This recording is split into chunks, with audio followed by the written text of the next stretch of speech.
Aujourd'hui, la question qui est posée par les médias, par les sondeurs, c'est qui va gagner? Et nous connaissons la réponse. La réponse, c'est le Rassemblement national, Madame Le Pen ou Monsieur Bardella. C'est donc une réponse mécanique et statistique. Ce n'est pas la réponse à la question que vont se poser les Français d'ici à la présidentielle. Et c'est pour cela que nous ne sommes pas dans ce temps-là. La vraie question, c'est qui est le mieux placé pour rassembler le plus grand nombre de Français et sortir la France du blocage, de l'humiliation, de l'empêchement où nous sommes aujourd'hui placés. Partons du départ. Nous sommes dans des circonstances exceptionnelles. Nous ne pouvons pas imaginer que dans des circonstances exceptionnelles, sur le plan intérieur, blocage politique français, blocage de l'action publique, et sur le plan extérieur, le risque de guerre que nous voyons partout, nous ne pouvons pas penser que ces élections vont se dérouler comme les autres élections que nous avons précédemment connues sous la Ve République. C'est-à-dire, pourquoi? Eh bien, pourquoi? Parce qu'il ne s'agit pas seulement d'avoir un président élu à 50% plus une voix.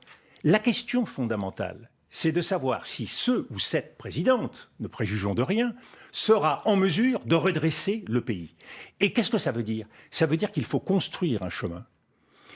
Et construire ce chemin, c'est être capable d'exercer la fonction présidentielle. La fonction présidentielle a été, à mon sens, mal exercée depuis 4 mandats, puisque nous nous sommes trompés. Depuis Jacques Chirac.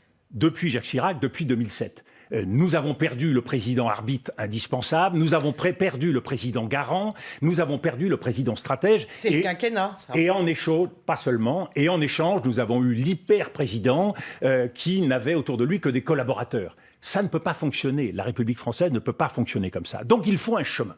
Ce chemin, c'est avoir un président, un candidat qui est capable de faire converger des forces politiques et de rassembler le plus grand nombre des Français. La clé, c'est de poser la question d'une majorité de projets. Et donc, le président élu ou la présidente doit convoquer les deux assemblées en congrès pour les placer devant leurs responsabilités. Mais pourquoi vous l'auriez-vous, cette majorité, Dominique de Villepin?